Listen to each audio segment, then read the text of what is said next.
사람이 그 말을 어떻게 듣고 사도 바울에게 알려줍니다. 16절에 보면 생질이라고 그러죠. 생질이라고 나와 있어요. 바울의 생질이 그들이 매복하여 있다 함을 듣고 와서 영내에 들어가 바울에게 알린지라. 성경에 한 번도 등장하지 않던 조카가 갑자기 등장을 합니다. 그리고 그가 알려주어서 천부장이 도와주어서 그 위기를 벗어나게 되었다. 그런 이야기예요. 그래서 오늘 본문의 내용입니다. 우리가 이 말씀을 보면서 두 가지를 좀 생각해 보려고 하는데, 한 가지는 우리가 살고 있는 삶의 현장이 어떤 곳이냐라는 것이고요. 또 하나는 그럼 어떻게 살아야 되느냐라는 겁니다. 우리가 살아가는 삶 속에는 우리를 미워하는 세력이 있다는 거죠. 있다. 우리를 무너뜨리고 또 우리를 망하게 하려고 하는 세력이 있다는 거예요. 간혹 우리가 세상하고 잘 지내자 이렇게 생각하는 분들이 계세요. 비위도 맞추고 말도 들어주고. 근데 그렇게 해서 변화될 그런 세력이 아니라는 겁니다. 그러니까 세상에는 두 가지 세력이 있어요. 하나는 우리에게 복을 주려는 세력이 있어요. 그것은 바로 하나님이 그렇게 하시죠. 하나님이 복 주시려고 하는 이들이 있습니다. 복이라고 하는 것이 복주머니를 채워주는 것, 그것만이 아니라 우리가 원래 주신 것들을 다 누릴 수 있도록 해주시는 것. 팔을 주셨잖아요. 이 팔을 잘 쓸 수 있도록 하는 것. 다리 주셨는데 다리를 잘 쓸 수 있도록 하는 것. 하나님이 우리에게 은사를 주지 않았습니까? 사명 주지 않았습니까? 그러니까 은사가 잘 작동하고 사명이 잘 작동되게 하는 것, 이런 것이 복이죠. 또 우리에게 가정을 주셨잖아요. 가정이 사랑 가운데 원만하게 잘 움직여가는 것. 하나님께서 주시는 복은 다 우리에게 주시는 이런 복이 있죠. 하나님은 복을 주시기 위해서 우리에게 생육하고 번성하라, 그렇게 풍요로하라 이렇게 말씀하지 않습니까? 그래서 우리는 하나님의 그 은총 가운데에서 복된 복을 누리며 살아가는 복된 존재애들인 거죠. 모든 것이 하나님이 주신 풍성함을 누리며 살아갈 수 있도록 우리가 복을 주시는, 우리에게는 이런 세력이, 이런 힘이 우리에게 있다. 또 한 가지가 있어요. 그건 뭐냐면 우리를 방해하는 세력이 있다는 거예요. 하나님이 우리가 복을 주시지만 동시에 우리를 방해하는 세력도 있다는 겁니다. 우리를 저주하고 망하게 하고 넘어지는 것을 기뻐하는 세력이 있다는 거예요. 날마다 우리를 망하게 하려고 혈안이 되어져 있고, 또 어떤 때는 질병의 모습으로, 어떤 때는 사고의 모습으로, 어떤 때는 죄로 넘어지는 모습으로, 또 유혹을 통해서 넘어뜨리려고 하고 불행하게 하려고 하는, 또 그것을 기뻐하는 그런 세력이 있다는 겁니다. 그러니까 우리가 이 땅의 삶을 살아가는데 하나님의 은혜 가운데 이렇게 편안히 이렇게 잘 사는 것만이 아니라 우리를 방해하는 세력도 있다는 거예요. 그러니까 우리가 어디 살고 있는가를 명확하게 잘 알아야 된다라는 거죠. 언젠가 뉴스를 보니까 20대 청년입니다. 20대 후반의 청년이 술이 만취돼가지고 도로를 질주해가지고 한 사람을 치어 죽이고 한 사람은 중태에 빠뜨리게 만들었어요. 알고 보니까 그 사람은 공부도 많이 한 사람이고 똑똑한 사람이고 전도 유망한 청년이었습니다. 좋은 기업체에서 일하고 있는 잘 나가는 그런 청년이었어요. 유학까지 갔다 오고 학위도 받아온 그런 사람이에요. 근데 그런 자리에 있으려고 하면 얼마나 많은 것을 지불하고 또 대가를 치른 사람이었겠어요. 누가 봐도 크게 쓰임받을 만한 그런 청년인데, 어머니가 이제 막 그 아들을 보면서 엉엉 우는 거죠.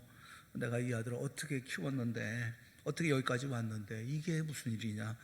사고로 인해서 최소로 잡는다 하더라도 그 형제가 회복되기까지는 적어도 10년은 걸리지 않겠습니까? 앞으로 20년 내에는 정상적인 궤도에 올라가기가 어렵겠죠. 평생 싸운 거예요. 평생 하나님 주신 많은 은사를 술에 만취가 돼가지고 운전을 해가지고 하룻밤 사이에 모든 것을 다 망쳐버리고 말았어요. 배후에 뭐가 있는 겁니까?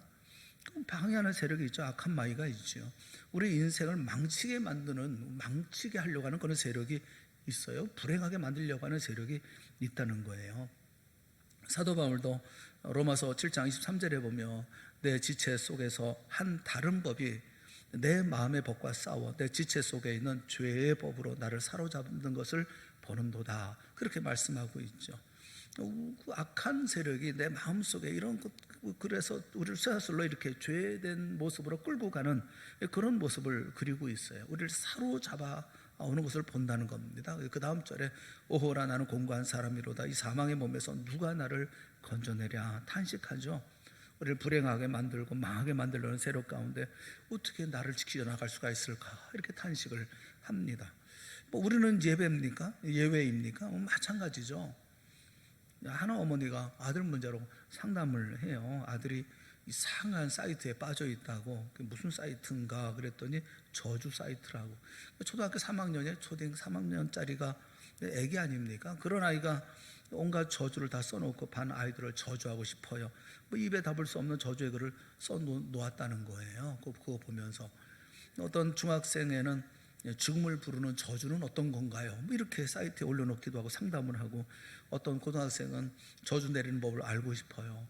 그 대답이 참 재밌어요. 그 사이트 담당자가 대답을 합니다. 쉬운 것부터 하세요. 저주도 쉬운 것부터 하라는 거예요. 권면합니다. 그 토를 달았어요. 미루는 것은 아주 좋지 못한 습관입니다. 당장 시작하십시오. 이렇게 가르쳐주는 사이트가 있어요. 그러니까 저주 사이트에서 저주를 배우는 거예요. 우리가 하고 있는 일상적인 욕이 다 저주인 줄 아시죠? 여러분들이 우리가 그냥 쉽게 내뱉는 말들이 다 저주입니다. 저주하라고 하는 그런 거 아니겠어요? 그런 사이트도 있어요. 자살 사이트도 있습니다. 이런 사이트에서 자살을 배워요. 어떻게 죽어야 될까, 이런 걸 배워요. 여러분, 우리를 불행하게 만들고 이렇게 망하게 만들려고 하는 이런 악한 세력이 있어요. 세상에 이런 악한 마귀의 세력이 있다고요. 악한 마귀가 이렇게 눈에 띄게 하는 것이 있지만, 한편으로 보면 또 눈에 안 띄게 망하는 줄도 모르게 망하게 만드는 그런 경우도 많죠. 망하는 결정을 하도록 만드는 그런 경우도 있잖아요. 우리 인간이 가지고 있는 최초의 죄악이 탐심 아닙니까? 욕심이잖아요. 탐심.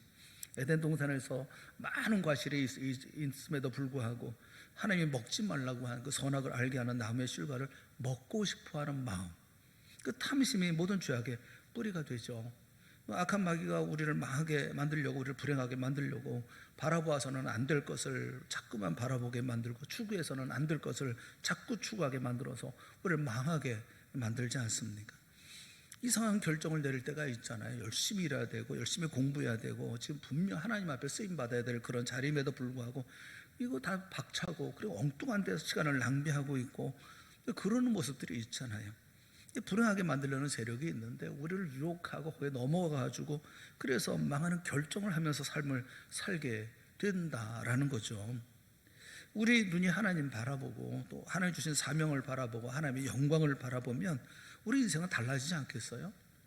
우리가 하나님 바라보고 사명 바라보면 하나님이 우리를 복되게 하시지 않겠습니까? 그런데 마귀는 우리에게 악한 마음을 주고 그것을 유혹을 하고, 그래서 우리가 하나님을 보는 것이 아니라, 하나님과 사명을 보고 영광을 보는 것이 아니라 사람을 보게 만들고 옆에 있는 사람을 보면서 시기심, 경쟁심, 질투심 뭐 이런 것을 통해서 망하게 만들잖아요. 그 이순신 장군을 가리켜서 우리는 성웅 이순신 이렇게 얘기하지 않습니까? 따지고 보면 뭐 간단한 일이 아닐까 싶어요. 이순신 장군은 사람 바라보지 않죠. 그분의 관심은 나라의 위기죠. 나라의 위기만 바라보죠. 그래서 그분이 그 많은 분들에게 존경받는 이유가 뭡니까? 처음부터 마지막까지 이분이 보았던 것은 나라의 위기 가운데 어떻게 하면 이 나라를 건져낼 수가 있을까? 이게 온통 관심 아닙니까? 나라의 위기를 바라보고 배를 만들고, 나라의 위기를 바라보면서 사역도 감당하고, 나라의 위기를 바라보면서 왕의 명령도 거역하고, 또 나라의 위기를 바라보고 백의종군도 하고. 핵심이 뭐예요? 나라의 위기 하나만 보잖아요. 하나만. 그러니까 성웅 이순신이 되어진 것 아닙니까? 애국자가 되고 국의 영웅이 되고 많은 사람들이 칭송하는 사람이 된 거 아니겠어요? 반면에 당시의 간신들은 어떤 사람들이었겠습니까? 그들은 뭐 능력이 없었겠어요? 능력이 있지 않았겠습니까? 그러니까 나라에 등용된 거 아니겠어요? 뭐 천에 하나 만에 하나 이렇게 돼서 나라의 그 신하로 등용이 된 거 아니겠어요? 왜 이런 사람들이 간신이 됩니까? 나라의 위기를 바라보는 게 아니라 사람을 바라보니까 그런 거 아닙니까? 이순신이라는 사람이 업적에 인정되면 나에게 어떤 영향이 미칠까? 나의 반대파되는 사람이 저 자리에 올라가면 내가 속해 있는 이 당은 어떤 영향을 받을까? 그러니까 간신되는 거 아닙니까? 간신은 간신이 되겠다고 작정해가지고 간신이 되는 게 아니에요. 사람을 바라보면 간신이 되고, 사람을 바라보면 비겁해지고 음흉해지고 그런 거 아닙니까? 교회도 마찬가지죠.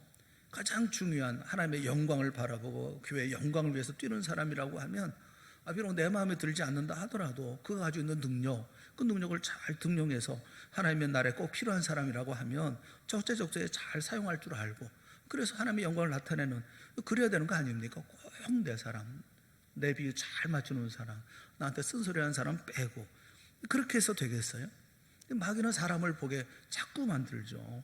저 사람은 나보다 늦게 들어온 사람인데 뭐 굴러온 돌이 박힌 돌 빼고 있네, 뭐 저 사람이 내 앞길을 가로막고 있어, 뭐 이런 여러 가지, 이렇게 하니까 뭐 계산이, 여러 가지 계산도 나고 여러 가지 조합의 수를 만들면서, 그러면서 악한 사람이 되어버리고 마는 거 아닙니까? 자꾸 방해하려고 하고. 이 간웅이 된다는 게 다른 건 아니잖아요. 여러분 갈렙 아시잖아요. 갈렙의 입장에서 한번 심각하게 인생을 한번 고민 한번 해보시면 좋을 것 같아요. 그 갈렙이라는 사람 한번 여러분 곰곰 생각해 보세요. 이스라엘 백성들 중에 여호수아와 갈렙만 가나안 땅에 들어가지 않았습니까? 끝까지 충성한 사람이었죠. 여호수아 갈렙은 거의 동년배 사람이 아닐까, 나이 또래도 비슷한 연배의 그런 사람들이 아니었을까, 그런 생각이 들어요. 그런데 하나님은 이상하게도 여호수아만 지도자로 세워주셨습니다. 여호수아만 모세의 시종으로, 나중에는 지도자로 여호수아를 앞에 세워주셨어요. 보통 사람들 같으면 그 갈렙의 입장에서 얼마나 많이 상처가 됐겠습니까? 낙심이 됐겠습니까? 불공평하다, 이렇게 불평도 하지 않았겠습니까? 뭐가 여호수아와 자기가 비교해서 뭐가 잘못된 게, 뭐가 모자란 게 있어요? 많은 상처를 받고 낙심도 되지 않았겠습니까? 그런데 갈렙에게는 그런 게 전혀 없어요. 갈렙이 언제 배 아프다, 아니 이거 불공평하다 한번 그렇게 그 하나님 앞에 얘기한 적이 있나요? 나 상처 입었어, 이건 제대로 된 게 아니야, 이런 얘기 갈렙이 한번 한 적이 있나요? 도대체 갈렙이 어떻게 그 자리를 끝까지 지킬 수가 있을까요? 어떻게 그렇게 그 자리를 지킬 수가 있었을까요? 이유는 단 하나예요. 하나님만 봤기 때문에 그렇습니다. 여호수아서 14장 10절 하반절에 보면 여호와께서 말씀하신 대로 나를 생존하게 하셨나이다 라고 고백을 해요. 우리가 나이가 많고 그러면 내가 잘 건강을 관리해서 그래서 건강하게 여기까지 이렇게 얘기하는데, 갈렙은 그렇게 얘기하지 않습니다. 하나님이 내게 건강 주셔서 나로 하여금 생존하게 하셔서 내가 여기까지 있게 되었습니다, 이렇게 말하는 거죠. 누가 생존하게 했습니까? 하나님이. 하나님을 바라보는 사람이죠. 여호수아 14장 12절 말씀에 보면 그날에 여호와께서 말씀하지 이 산지를 내게 주소서, 그리고 마지막 구절에 내가 여호와께서 말씀하신 대로 그들을 쫓아내리이다. 그는 처음부터 마지막까지 하나님을 바라봅니다. 하나님께서 주신 사명만 바라보는 거예요. 여러분, 저는 갈렙이 흔들리지 않았던 이유가 여기 있다고 생각해요. 그는 여호수아 바라보지 않았어요. 주변 환경 바라보지 않았어요. 다른 사람들이 여호수아를 이렇게 추앙을 해주고 그렇게 잘해주고 그런 거 바라보지 않았어요. 당연한 것이라고 생각하고, 그는 여호와 하나님 주신 말씀, 약속만 바라보니까 끝까지 흔들리지 않는 그런 사람이 되었다는 거예요. 그리고 복된 인생이 어떤 사람이 복된 인생이겠어요? 하나님만 바라보는 거죠. 하나님만.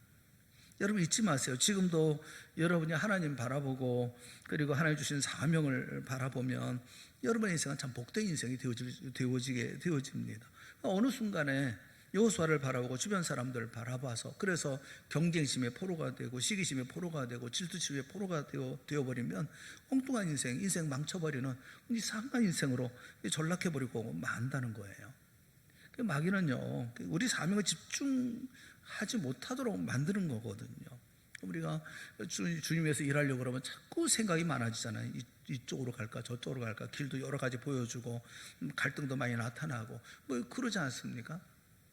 불행하게 하고자 하는 세력이 우리 가운데 있다니까요. 우리가 삶을 살아가면서 중요하게 생각하는 게 뭐냐면, 하나님의 은혜 받고 하나님의 사랑 받고 하나님의 은총 가운데 삶을 살아가지만 우리를 방해하는 세력이 꼭 있다, 흔드는 세력이 반드시 있다. 여러분 꼭 기억하셔야 돼요. 그래서 그때마다 사명 바라보고 하나님 바라볼 때 흔들리지 않는 이런 인생이 될 수 있다는 겁니다. 여러분, 사울이 언제 망하기 시작했습니까? 하나님의 약속 바라보고 사명만 바라봤다고 한다면 훌륭한 왕이 되지 않았겠어요? 근데 사울이 다윗을 바라볼 때부터, 그 다윗을 칭송하는 소리를 들을 때부터 사울은 천천히요, 다윗은 만만, 그 소리 들려올 때부터 불행해진 거 아닙니까? 다윗을 죽이려고 할 때 그가 망한 게 아니라 다윗에게 집중하기 시작할 때 그의 삶은 무너지기 시작했다는 겁니다. 그래서 하나님의 능력과 약속을 바라보는 눈, 그게 참 복된 눈이라는 거예요. 하나님의 음성을 들을 수 있는 귀, 복된 귀인 거예요.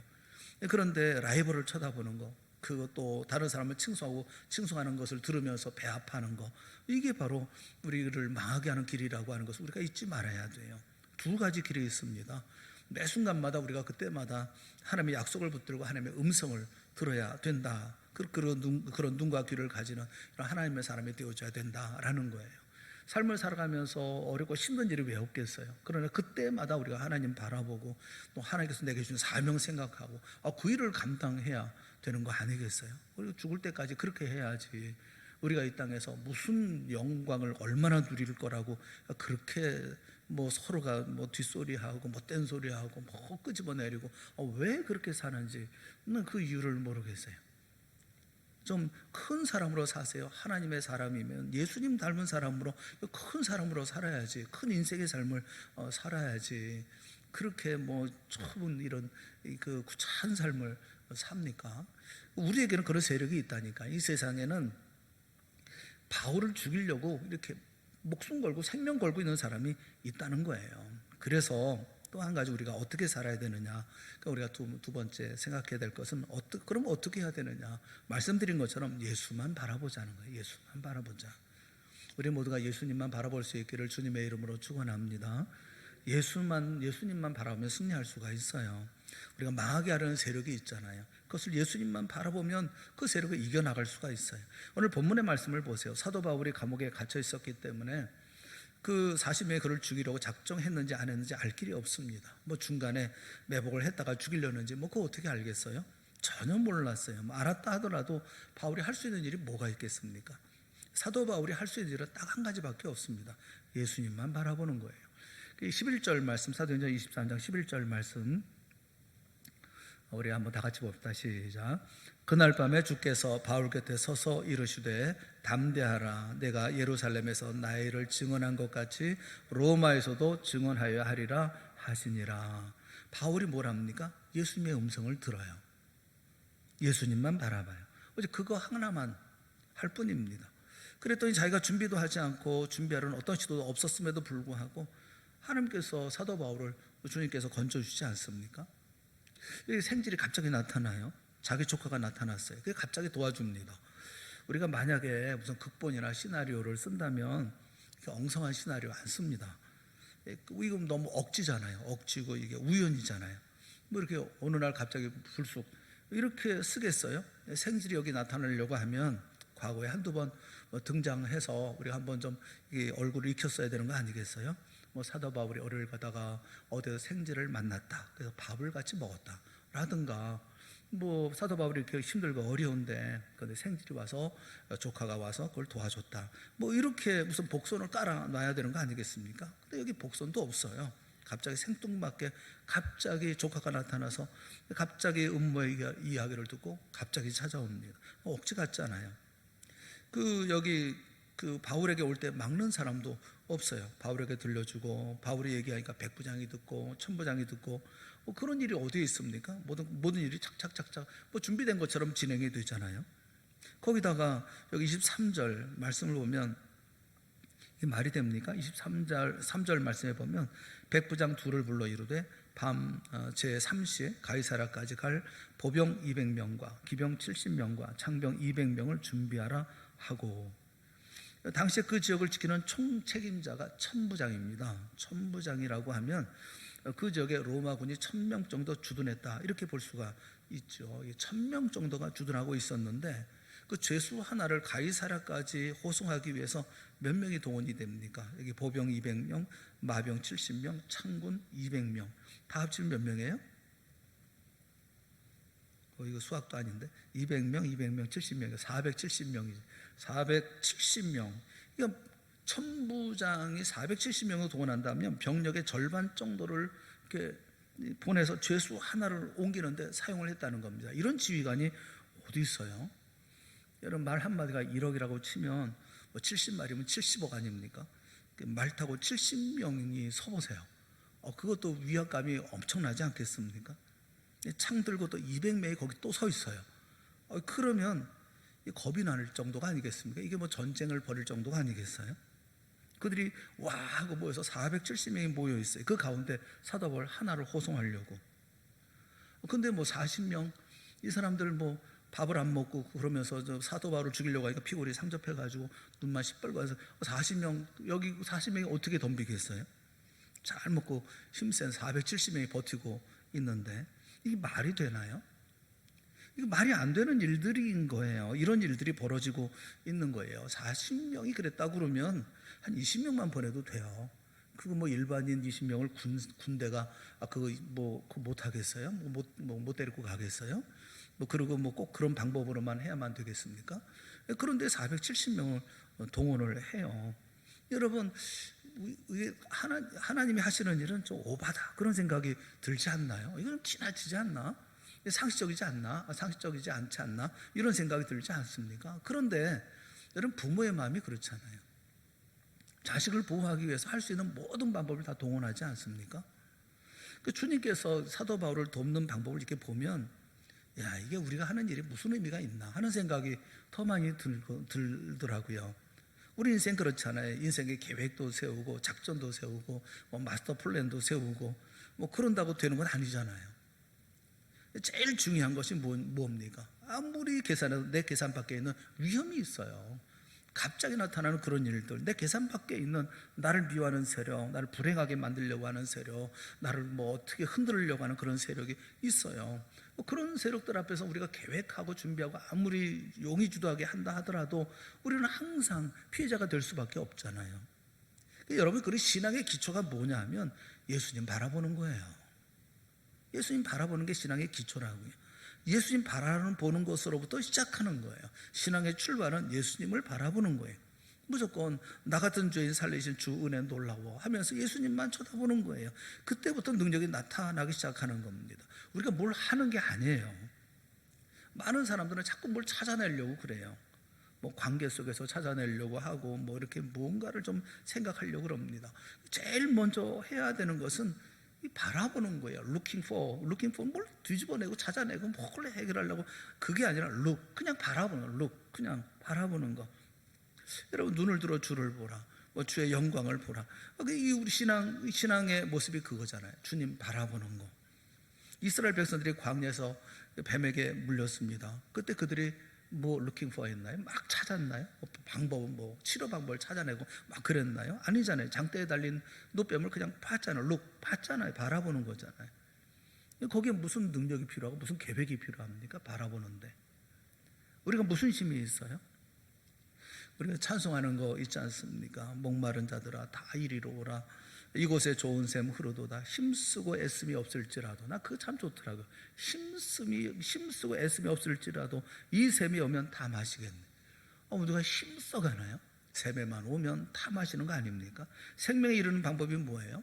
바라보는 겁니다. 바라보는 거. 예수님 바라보는 거. 어떤 어려운 가운데 있을지라도 고개를 들어 주님을 바라보면 그것도 신앙은 시작되는 것이고 구원의 능력은 시작되어지는 거예요. 그 토지를 쓴 박경리라고 하는 분이 그 토지라는 책은 읽으려고 그러면 굉장히 길죠. 한 달 넘게 걸릴 만큼 아주 큰 분량 7권인가요 책이. 토지의 제 1권 그 서문에 그런 얘기를 썼어요. 이분이 토지를 이제 현대물학자에 연재 중이었었는데 1971년에 암 진단을 받았습니다. 수술을 받아야만 됐어요. 수술 전날 병상에서 이렇게 창가에 보는데 무지개를 봤대요. 그런 이야기를 해요. 무지개가 있으면 뭐 그래도 좋아야 될 거 아니겠습니까? 근데 그런 마음이 들더라는 게 무지개 바라보면서 이제 하나님이 나를 데려가시려는가 보다 그런 생각이 들더라는 겁니다. 마음이 착잡했겠죠. 뭐 지금도 암은 고치기 쉽지 않은 그런 병인데 71년이었으니까 그 얼마나 마음이 좀 그랬겠어요. 의사에게 물어봅니다. 수술은 얼마나 걸립니까? 그랬더니 3시간 걸립니다. 그때 생각했답니다. 대수술이구나. 죽음의 공포가 막 밀려왔다고 그래요. 근데 이 죽음의 공포는 수술 당시도 그랬지만 회복될 때 더 심했다는 거예요. 내가 살 수 있을까? 이런 생각이 많이 들었다는 겁니다. 회복할 때. 자기 방에서 휴양을 하고 있었는데, 옛날에는 잘 못 살 때니까 이 좁은 골목이 많고 또 벽이 있는데 벽에 봉창 하나 있고 그런 게 있었잖아요. 봉창이 하나 있었지 않습니까? 옛날에 봉창 두들기는 소리 하고 있는데 보면서 봉창이 그런 게 있었잖아요. 근데 그 봉창 옆에 이렇게 누워 있으면서 이렇게 창문을 잠깐 열고서 이렇게 보니까 그 주변의 환경이 이제 그 언덕에 올라가는 그 길이 보이면서 그분의 서문에 이렇게 돼 있어요. 아이들이 뛰어가고 시장 바구니를 든 주부가 지나가는 풍경을 바라보며 모든 생명, 나뭇잎을 흔들어주는 바람까지 더없이 소중하게 느껴졌다. 살고 싶다고 생각했다.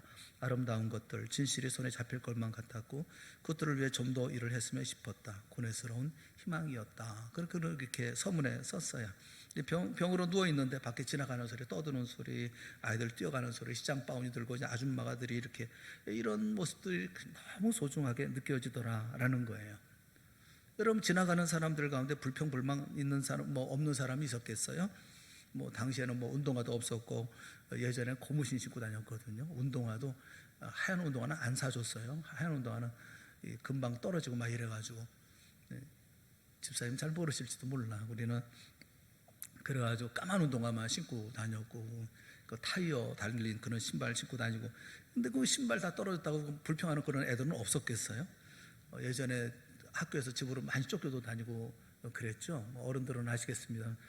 사치내비 없다고 그냥 집으로 돌려보내서 집에 가서 돈 받아가지고 오라고 그러면 산에 가고 막 이렇게 여기저기 돌아다니고 집에는 못 가고 그랬던 기억도 있죠. 장 보러 가면서 무능한 남편 흉보는 그런 아주머니도 있고 별 사람 다 있었잖아요. 그때 참 어려운 때 아니었습니까? 그런데 병상에 누워 있었던 이 박경리 씨는 그게 부럽더라는 거예요. 나도 한번 건강해 봐서 그래서 시장 한번 가봤으면 좋겠다.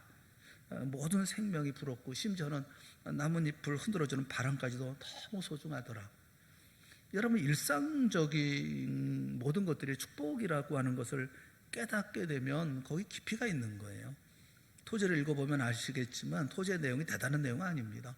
그냥 그 시대를 사는 소박한 이야기들일 뿐이에요. 그런데 그 소박한 이야기 속에서 기가 막힌 그 가치와 의미를 찾아내서 우리로 하여금 가슴 저미게 하고 또 눈물 짓게 만들지 않습니까? 새로운 정보가 들어있는 게 아니에요. 다 아는 이야기인데 그 안에 이제까지 생각하지 못했던 것들을 찾아내는 그런 감동이 그 이야기들 가운데 있죠.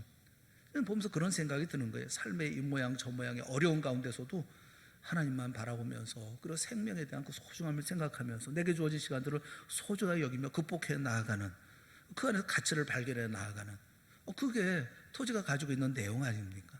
우리 인생도 마찬가지잖아요. 우리 가운데 아픔이 왜 없겠습니까?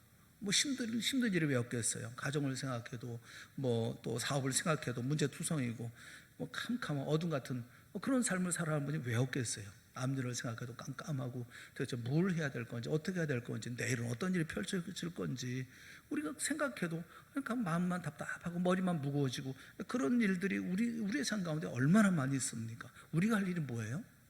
주님만 바라보는 거예요. 주님을 바라볼 때 그때부터 인생이 풀려나가기 시작하는 겁니다. 내가 해결할 수 있는 문제가 아니에요. 나를 방해하는 세력도 있지만 동시에 나에게 복 주시려고 하는 그런 세력도 있잖아요. 하나님께서 나에게 이런 은혜를 베풀어 주잖아요. 내가 풀 수 없는 것을 풀어주는 그런 분이 있잖아요. 하나님을 바라봐야죠. 지금 앉아서는 계산이 되지 않지 않습니까? 사도 바울이 지금 돌아가는 세상 그 모든 얘기를 다 알았다고 하자고요. 그런 일을 다 알았다고 하자고요. 그래서 혼자 감옥 안에 앉아가지고 계산해 봐야 자기가 자기 생명을 구할 길이 나옵니까? 계산이 안 되는 거예요. 그냥 하나님만 바라봤더니 하나님께서 그 길을 인도해 주시더라. 이게 오늘 본문이 주는 메시지 아닙니까? 우리 인생도 마찬가지죠. 주님 바라보는 거룩한 인생들이 되어질 수 있기를 주님의 이름으로 축원합니다. 당연한 것들이 그렇게 될 때 감사가 될 수 있고 막혔던 길을 뚫리는 그런 경험을 체험할 수가 있는 거죠. 저는 그 친구들 목사님들 만나면 다들 약해져가지고 아픈 얘기하고 힘든 얘기하고 저는 그럴 때마다 참 감사한 마음이 많이 들어요. 제 몸은 그렇게 많이 아프지 않거든요. 그러면서도 잘 버티고 있는 거 생각해 보면 너무 감사해요. 하나님께서 저한테 건강한 몸을 주셔서 이 몸이 잘 버티고 있어가지고 너무너무 고맙고 감사하더라고요. 여러분, 우리 몸에 피가 돌잖아요. 심장에서 펌프질 하잖아요. 쾅쾅 하면서 펌프질 하잖아요. 피가 온몸을 한 바퀴 도는데 얼마나 걸릴 거라고 생각합니까? 피가 한 바퀴 돌면 얼마나 걸리죠? 뭐 1시간, 2시간, 23초 걸린답니다. 23초. 심장이 펌프질을 하면서 펌프질 할 때 피가 한 바퀴 도는데 걸리는 시간이 23초 걸리는데요. 그거를 읽는데 너무 감사하더라고요. 24시간 한 번도 쉬지 않잖아요. 그래서 계산해 봤어요. 하루에 그럼 피가 몇 바퀴 도나, 내 몸을 몇 바퀴 도나, 3757회 순환하더라고요. 365일 1년이면 몇 번 몸을 순환하는가. 그래서 137만 번, 한 번도 쉬지 않고. 제가 60대 중반이니까 계산해 보니까 거의 평생 동안 1억 번 이상을 돌았더라고요. 그렇게 긴 시간 동안 큰 횟수를 돌면서 나 휴업, 나 파업 이런 거 한 번도 하지 않았잖아요. 계속 돌고 있잖아요. 생각해보니까 얼마나 큰 은혜입니까? 피가 도는 것이 무슨 은혜냐 생각하지만 곰곰 생각해 보세요. 혈압이 높으신 분들은 그 피가 한번 제대로 돌아봤으면 좋겠다. 피가 안 돌아서 생기는 그런 문제 아닙니까? 근데 아무 저항 없이 피가 온몸을 쉴 새 없이 도는 것 감사 여기는 사람이 누가 있나요? 여러분 생각해 보면 참 감사한 거예요.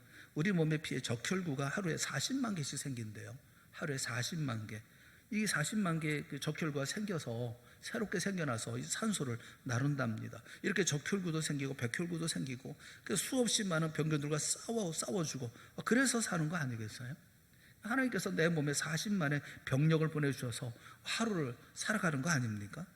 여단 병력 아니에요? 40만이면 바이러스를 섬멸시키고 이길 수 있게 해주시니까 얼마나 감사해요. 여러분 이런 거 생각하시나요? 우리가 사람들을 바라볼 때도 그렇지 않습니까? 하나님 바라보는 것처럼 사람들을 바라보고 그러면 좋겠어요. 뭘 뭐 찾아서 뭐 저희가 어떻고 분석하고 해석하고 그러지 마세요. 그냥 봐주면 좋겠어요. 그냥 보면서 즐길 수 있는 하나님께서 내게 주신 사람들 아니겠어요? 저는 어떤 성도님을 보면서 그분이 얼굴에 그렇게 점이 많이 있는 줄도 몰랐어요. 점이 되게 많더라고요. 어떤 날 보니까 얼굴에 반창고를 그냥 한없이 붙이고 나타났더라고요. 왜 반창고를 붙였냐 했더니 다 점이 있는 자리인데 점을 다 빼가지고 반창고를 다 붙였다고. 근데 깜짝 놀랐어요. 그분의 얼굴에 점이 많았나? 여러분 그냥 바라만 보면 되지 않겠어요? 그거 뭐 점 몇 개지 뭐 어디에 점이 있고 뭐 그런 거 셀 건 없잖아요. 우리도 주님 앞에 내 모습 이대로 받아주시옵소서. 하나님은 우리를 그냥 바라보시고 그냥 받아주시는 거 아닙니까? 탕자의 아버지가 아들을 그대로 받아주지 않습니까? 똑같이 하나님을 그대로 바라보는 거, 하나님으로 바라보는 거, 인간관계에서도 그대로 바라볼 줄 아는 거, 자녀들에게도 그대로 바라보면 좋잖아요. 아이들이 열심히 공부하는 이유가 뭡니까? 부모 기쁘게 하자고. 부모 기쁜 마음 주려고 하는 거 아니겠어요? 단순해요. 아이들은 열심히 공부하고 장학금 타고 그거 왜 하겠어요? 자기가 그렇게 아주 높아지고 그런 마음이 나요? 아이들이? 그런 마음 하나도 없어요. 그냥 부모님이 기뻐하시니까 열심히 공부하고 뭐 열심히 또 시험 보고 뭐 그러지 않습니까? 여러분 아이들이 아파하는 것은 그런 거 아니겠어요? 너 변하면 사랑해 줄게, 달라지면 사랑해 줄게. 그러니까 아프잖아요. 그냥 보면 되잖아요. 그냥 그 아이들을 그냥 보면 되잖아요. 그냥 집에서만큼은 받아주면 좋잖아요. 세상에는 다 뭐 이러니 저러니 뭐 루킹포 하잖아요. 다 찾아보고 헤아리고 마다 파헤치고 다 그러는 세상인데 집에서만큼은 그냥 받아주고 공부 잘하면 사랑해 줄 겁니까? 단정하고 뭐 예의 바르면 사랑해 줄 겁니까? 그냥 사랑해 주면 되잖아요. 우리는 주님 바라보고 그냥 모두를 품고 살면 참 좋겠다. 그런 생각이 들어요. 이 세상에는 그런 것 같아요. 우리가 보면서 우리가 할 일이 뭔지를 잘 모르는 것 같아요.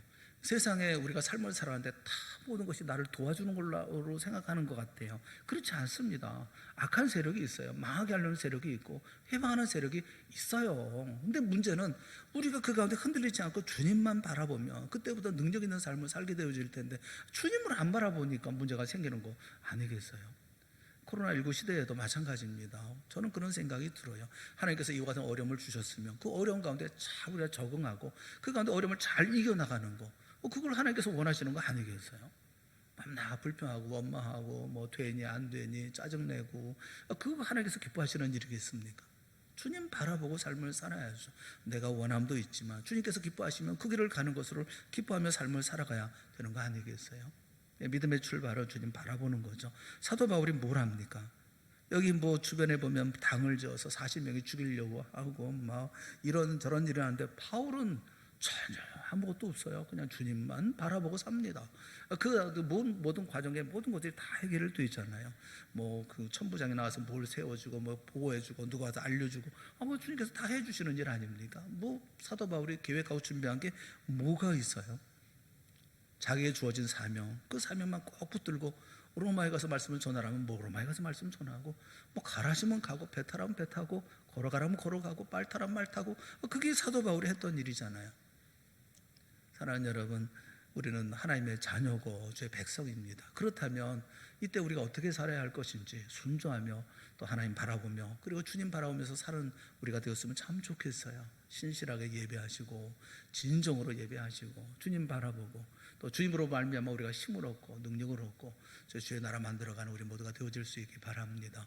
이런 믿음의 모습을 가지고 열심히 살면 또 하나님께서 그 가운데 베푸시는 심은 대로 거두시는 놀라운 열매도 걷게 해주시지 않겠습니까? 이런 믿음의 역사를 만들어가는 우리 동산의 모든 성도들이 다 되어질 수 있기를 주님의 이름으로 축원합니다. 우리 함께 기도하겠습니다.